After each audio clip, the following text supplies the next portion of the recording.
Oh, well, I'll tell you what. We done turned spirituality into the most depressing thing since my Uncle Earl's funeral. We got yogis meditating on clouds, thinking about kale. Preachers looking sadder than a possum in traffic. But shoot, I figured it out with mosquitoes biting me and some scorpions, and without 2 nickels to rub together. And you know what I did? I just laughed my ass off, and everything changed. So stick round. We gonna talk about why enlightenment is basically just learning to chill the hell out. My ego stuck on like a bad tattoo. It don't care much what those yoga folks do. Sat for a week on a 10-day retreat. Just kept on thinking about something to eat. Oh, I'm trying to lose this pesky meat. From the Dharma to non-duality. Sense of self is sticky like old duct tape. It sure ain't no spiritual great escape.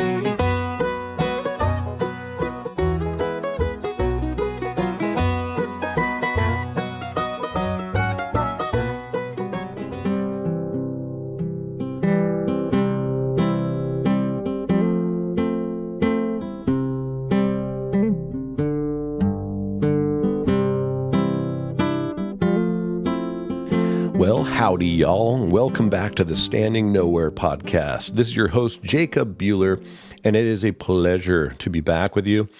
How did you guys like that intro? Did that make anybody laugh? I sure hope so, because I put a little time into it.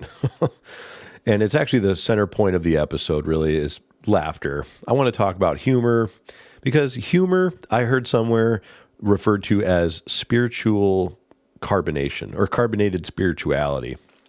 And it's true. Oftentimes on the spiritual path or just life in general, we take things too serious.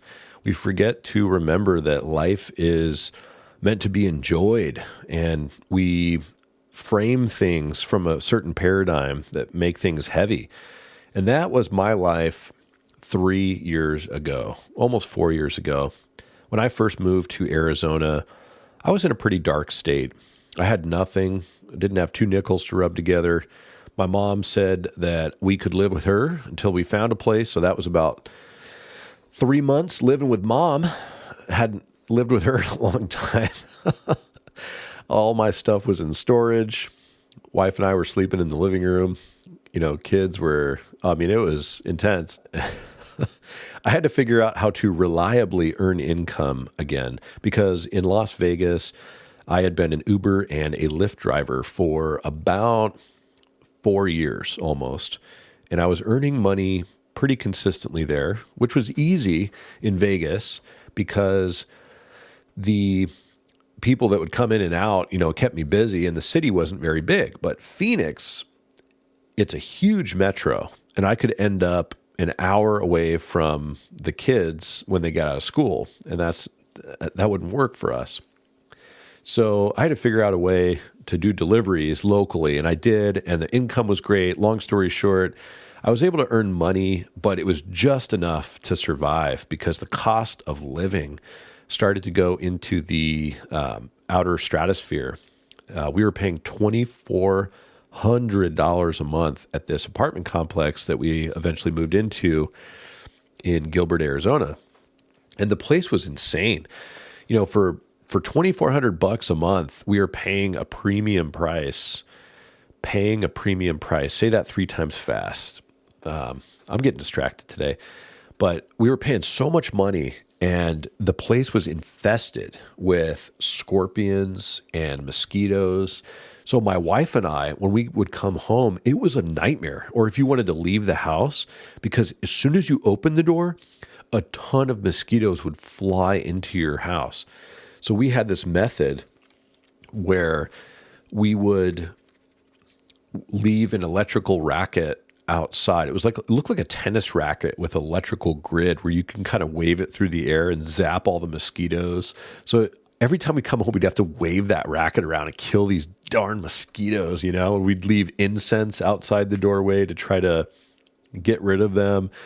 When I'd come home with groceries from Costco, I'd have to call the wife and say, hey, I'm almost home. Get ready. She'd crack the door open just barely and put like a little incense stick out there to let it kind of marinate in the air and get rid of them. I mean, it was nuts. The worst part wasn't also the mosquitoes, but the scorpions. I mean, we had an infestation of scorpions at this apartment complex. And the management never seemed to care. Like we would go to the office and tell them, and we'd show them pictures, and they never cared. They'd send out this very generic guy with a little tin can, little spray can, and he'd just spray, but it didn't do anything at all to these scorpions. It got so bad, we would start seeing them in the house quite frequently, and it was starting to really impact our mental health because these are bark scorpions, which we Googled, and they are the most venomous scorpion in North America. And it turns out Phoenix, Arizona is the headquarters, the central hub for all bark scorpions in the North American continent. You could Google me on that, but I'm pretty sure that's correct. At any rate, there was tons of them. And one day we saw one as we were getting ready for school, and these things blend in so well. If you don't have an ultraviolet light, they're almost invisible to your eyes. And we were getting ready for school, and we saw something moving on the carpet, and we were like, what is that? And we looked really close, and we finally saw it was a scorpion. And I was able to kill it by jumping on it with my shoe, but it took a couple of jumps, like digging in with my heel. And even after they're dead, they can subconsciously still sting you. So you have to be really careful handling them. And one day I was done with work, and my wife calls me up and she says, babe. And I'm like, yes, what is it? And I'm at the grocery store, and she's like, I got bit. I'm like, what? You got bit by what? And she tells me she got bit by a scorpion. So I rush home. We killed the thing by throwing a cutting board on it, and I jumped with all my weight on the cutting board on the scorpion. Still didn't kill it, so we had to use these tongs to get rid of it. And my wife, she got bit twice on her finger, and her whole arm went completely numb. She could not move her hand. She could barely move her arm at the elbow and shoulder, and her face, the left side of her face, went numb as well.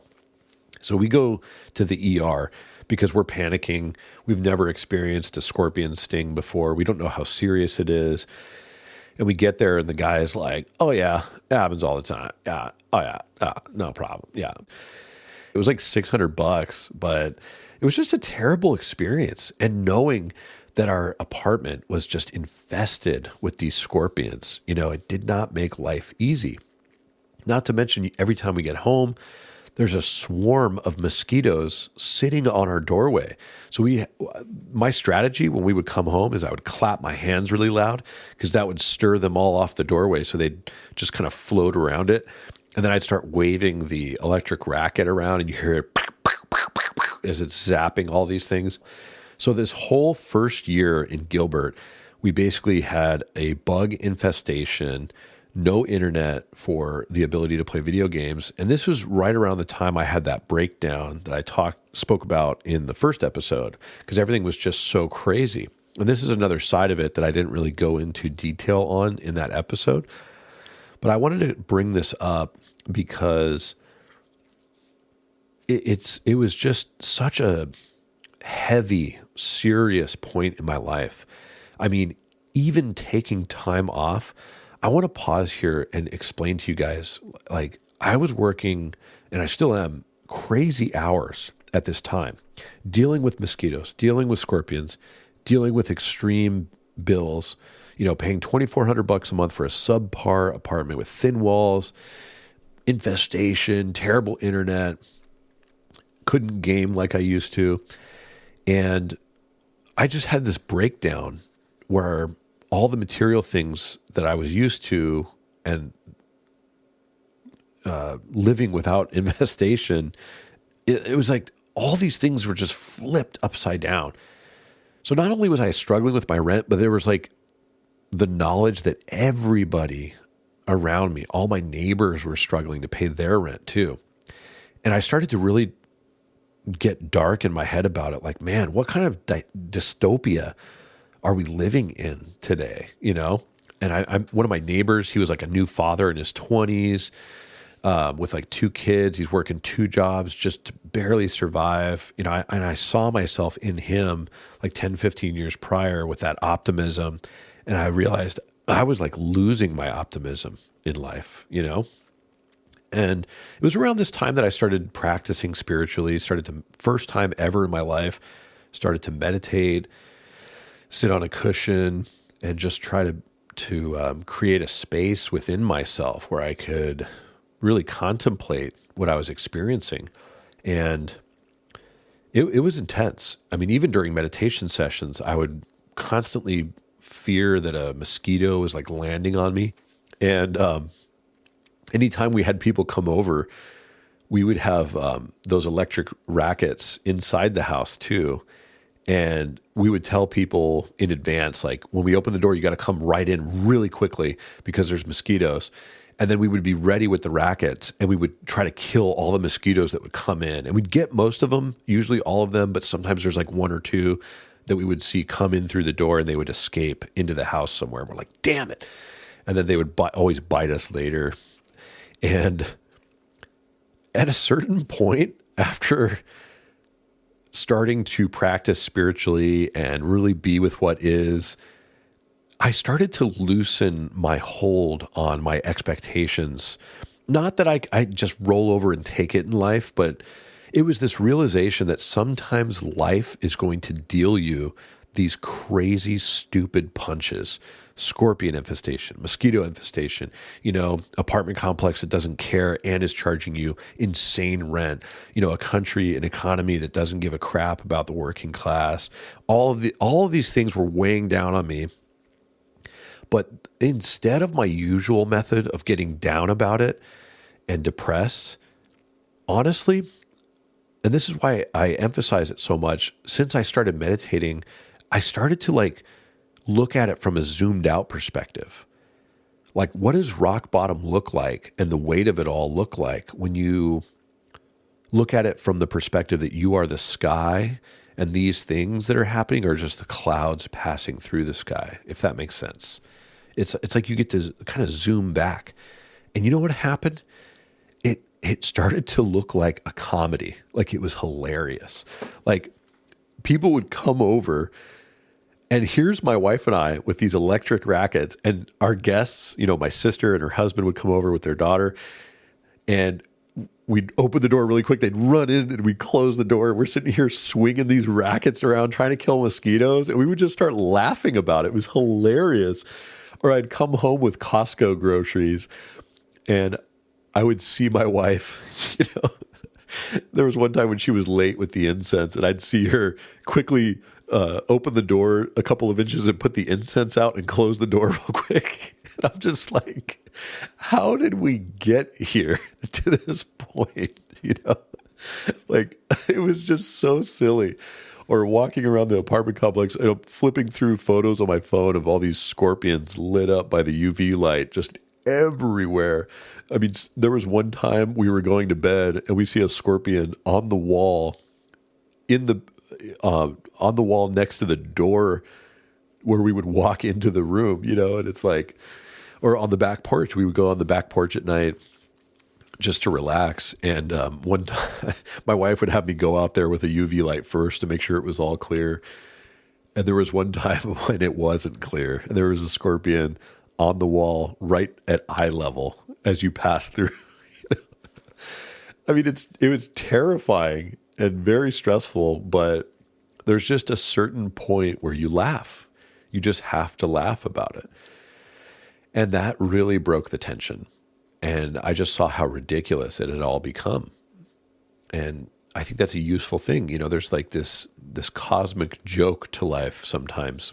When you get a little quiet, sometimes you can recognize it a little easier. There was a quote from G.K. Chesterton on this cosmic joke idea, where he says, "I have suffered as much as any man from the public insult of the misprint. I have seen my love of books described as a, quote, love of boots. I have seen the word cosmic invariably printed as comic, and have merely reflected that the two are much the same."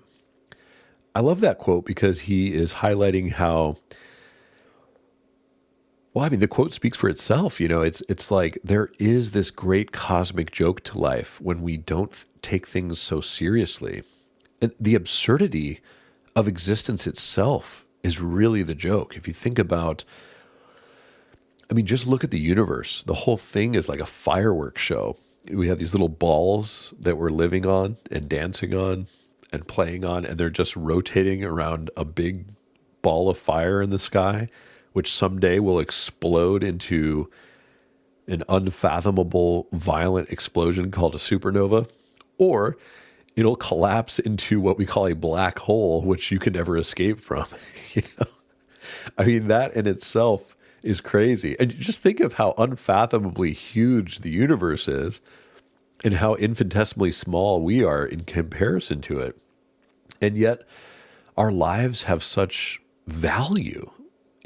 All of the things that we experience in life on this infinitesimally small speck of dust, essentially just floating in this great cosmic mystery. And we have no idea what is going on. We have no clue. We all have these theories about it. And you've heard me put forth many conceptual ideas of the great cosmic mystery on this podcast. But that is why, as you notice on this podcast, I always say, and that's why the name of the podcast is To Stand Nowhere, not on any single concept about this mystery, because we don't know.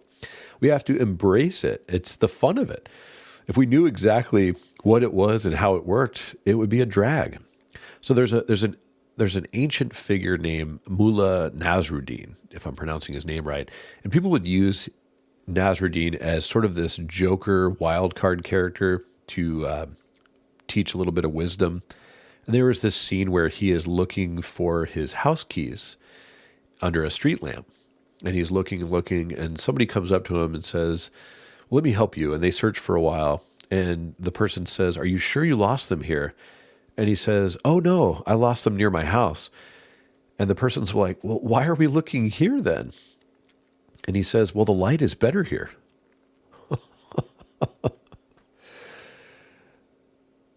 We search for answers where it's easy, but laughter really shows us where the truth actually is. It's sort of in the indescribable, the unknowable. Laughter doesn't make sense, but only when you put it into words. It does make sense when you don't think about it. I don't know. I just thought that was a little funny story. Laughter is kind of like what happens when you stop fighting reality and you see it for what it is. There was another quote from G.K. Chesterton on this note of laughter, how he compares the gravity and levity of life. He says, "A bird is active because a bird is soft. A stone is helpless because a stone is hard. The stone must by its own nature go downwards because hardness is weakness. The bird can of its nature go upwards because fragility is force. In perfect force, there is a kind of frivolity, an airiness that can maintain itself in the air. Angels can fly because they take themselves lightly. It is easy to be heavy, hard to be light. Satan fell by the force of gravity." And I thought that was really, really great to bring up. Really the heart of this episode is that laughter and spirituality is a lightness. It's not a serious heaviness. Can we look at our life and laugh? Can you look at your life and laugh? Some of the ridiculousness of it you might be experiencing right now. So what does this mean? I mean, what am I getting at here, really? Look at, I've pointed to this many times, that on past episodes, I've pointed to the fact that everything is part of a single thing, right? A single unified whole. We talk about non-duality on this podcast, which is where separateness is essentially an illusion. You can't have up without down. You can't have black without white. You can't have self without other. They all go together. You can't have a buyer without a seller. The two create one another. They come into being mutually and go out of being mutually. Being and non-being. The question to be or not to be, being and non-being arise mutually. So, can you see the divine in everything? For me, could I see the spiritual side and the hilarity and the divinity in my situation?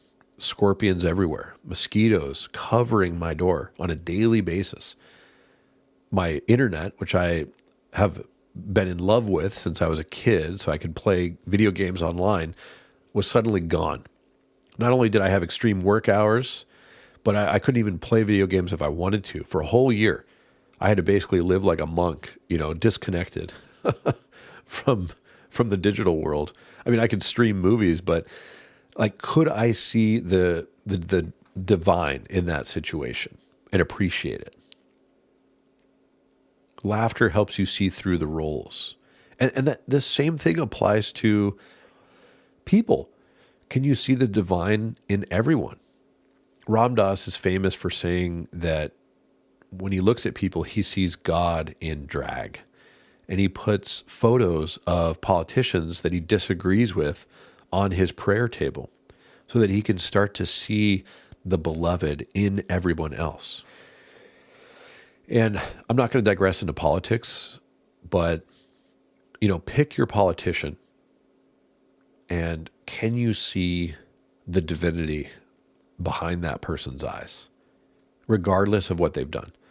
Or do you draw a very thick, bold line between you and that person? Do you live in that separateness? I'm not saying that you have to accept all of the actions of people, because some of them are nasty. There are Hitlers in this world, and there are varying degrees of them. But on an ultimate level, can you have compassion for the person, even though you condemn the actions of them and fight their actions with every fiber of your being? You stand up, you protest, you do what you have to do, but can you maintain that compassion and still see everyone as part of one divine whole? And for me, freedom really came forth for me when I started to see my own seriousness in the way I took myself and my situation as another mask that the divine was wearing. In essence, existence was basically saying, can you still love me now? I've taken away your financial stability. Do you still love me? Or is it conditional? Do you hate your life now?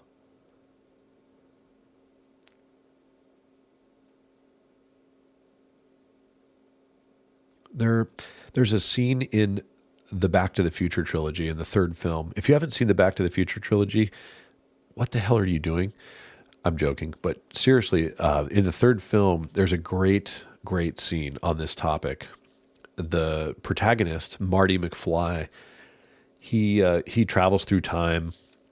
In the third film, he goes back to the 1880s, and he gets in a fight with a cowboy. And Marty, he has a huge ego. He finds out in the second film that his ego, anytime somebody calls him chicken, he can't back down from the fight. He just gets locked in. He starts seeing red. And this dude calls him chicken because he wants to race him. at this red light. So he says, he agrees to it and gets into a car accident. And don't worry, I'm not spoiling the film. You find this out pretty early on. But he gets into a car accident. He injures his hand, and it destroys his musical career, changes his life forever. And this is a time travel film, so you can kind of put the pieces together. But in the third film, he finally confronts his ego. And this cowboy, his name is Buford, he challenges him to a duel, one of the duels to the death. And of course, he can't say no. He can't back down.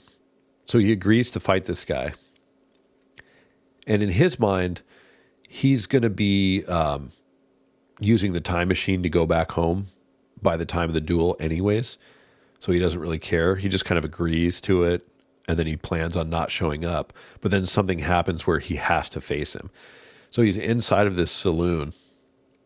And Buford is outside calling him a coward, giving him a countdown. And the film gets really serious. I mean, these films are primarily comedies, but this particular scene gets really serious. And the music is serious. Everyone's face is serious. Nobody's smiling. Nobody's laughing. And all the people in the bar are like, if you don't go out there, and Marty is like, what? What if I don't go out there? And the cowboy's like, then you're a coward, and you'll be branded a coward for the rest of your days. Everybody, everywhere will say you're the biggest yellow belly in the West. And you hear the music just building and building. And it's like, first we find out that he destroyed his musical career, and now he's on the verge of literally dying because of his ego. And the Buford guy, he's outside, he's counting down, and he says, 10. You hear me run? I said 10. And the camera just zooms in on Marty's face, and he has this moment of enlightenment where he basically transcends his ego. And his eyebrows raise up, and he has this realization. He just goes, he's an asshole. I don't care what Tannen says. I don't care what anybody else says either. And he just realizes, it's just my ego. Who gives a I'm getting out of here. I'm not going to die. And you just have to watch the movie. It's so great. It's my favorite moment in the entire trilogy. He just realizes like this voice in his head this whole time is bullshit, and you don't have to listen to it. And the point is that it's really the divine playing this divine prank on you, where maybe your door is covered with mosquitoes. Maybe your apartment is infested with scorpions. Maybe you don't have two nickels to rub together. And it's real easy to get in your head in a mental tornado and say, woe is me, FML, f my life, my life. I don't want this show to be explicit or anything, but pardon my French. But it's real easy to get in your head about it. But when you create just even a little bit of space, you can kind of zoom out like Marty did and just say, what the hell am I overthinking? I'm alive. I've got, my heart is beating. I've got blood in my veins. I mean, what am I getting so stressed out about? And just laugh about it. And I bring up that scene because it's real special to me, and it just popped in my head. It's popped in my head at various points in my life. It reminded me not to take things so seriously. And,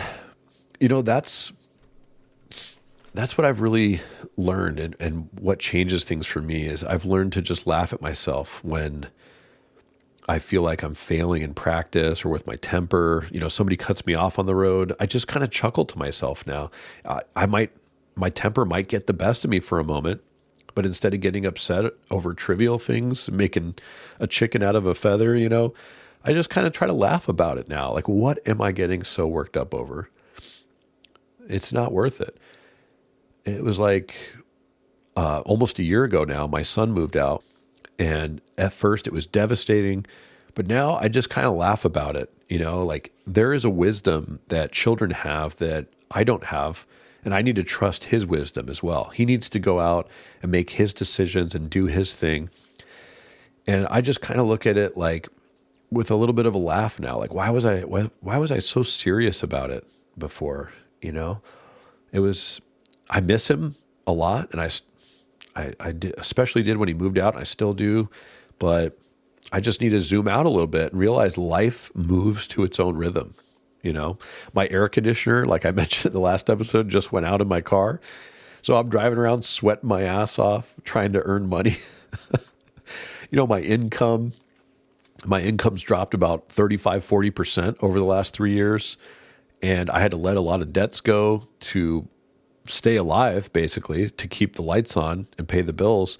So my credit score is back through the floor again. And it's hilarious. It's really hilarious. And I don't mean that like I'm not taking it. I take it sincerely, but it's not serious to me.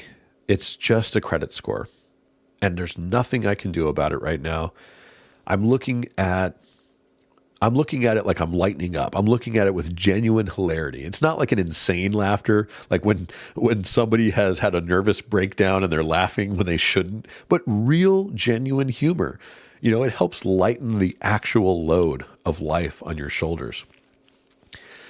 Sincerity, not seriousness. It's like Jesus said, unless you convert and become as a child, you will not enter the kingdom of heaven. So I wasn't becoming a child again. You know, I was becoming a brittle, old, stuck person. And laughter just changed that. It was like this water, like this much needed rain in a drought period of my life.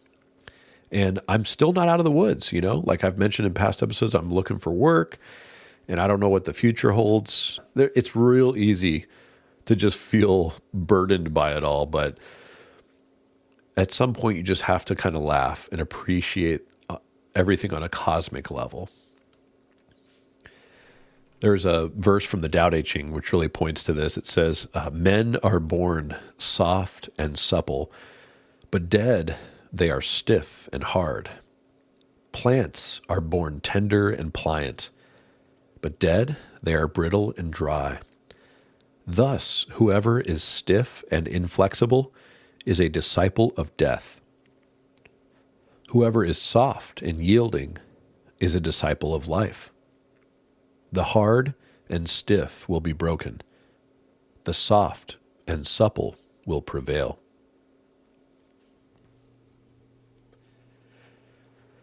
So yeah, laughter. It really softened me up and returned me back to life. And connecting that with the spiritual traditions out there, maybe you go to church, maybe you practice on a cushion, maybe you're part of a satsang in a Buddhist group. Whatever you do, maybe you go to a Hindu temple, just remember that it's supposed to be a light-hearted thing to bring you back to life. It's not supposed to weigh you down even more. Go to some churches out there of any faith, and sometimes they seem pretty heavy and dark and sad, and it doesn't need to be like that. You know, the Sabbath is supposed to be a restful period. In the Hebrew tradition, God took a day off. He didn't force himself to go somewhere he didn't want to because he, quote unquote, knew it was good for him. It's supposed to be a holiday, a holy day. That's where the word holiday came from. A restful day where you can breathe from your heels and relax all the way up to your head, you know, just totally resting. So take your life sincerely. Just don't take yourself too seriously. Laughter, it's not a distraction from the path, but it is the path itself. And I want to close out with one more reading from G.K. Chesterton. He was the major inspiration for this episode. Reminds us that life is sort of a divine nonsense for fun. G.K. Chesterton, his vision of the divine delight. This is from his Orthodoxy writings. He says, "The thing I mean can be seen, for instance, in children. When they find some game or joke that they especially enjoy, a child kicks his legs rhythmically through excess, not absence, of life. Because children have abounding vitality. Because they are in spirit fierce and free. Therefore they want things repeated and unchanged. They always say, "Do it again," and the grown-up person does it again until he is nearly dead. For grown-up people are not strong enough to exult in monotony. But perhaps God is strong enough to exult in monotony. It is possible that God says every morning, "Do it again," to the sun, and every evening, "Do it again," to the moon. It may not be automatic necessity that makes all daisies alike. It may be that God makes every daisy separately, but has never gotten tired of making them. It may be that he has the eternal appetite of infancy. For we have sinned and grown old, and our Father is younger than we.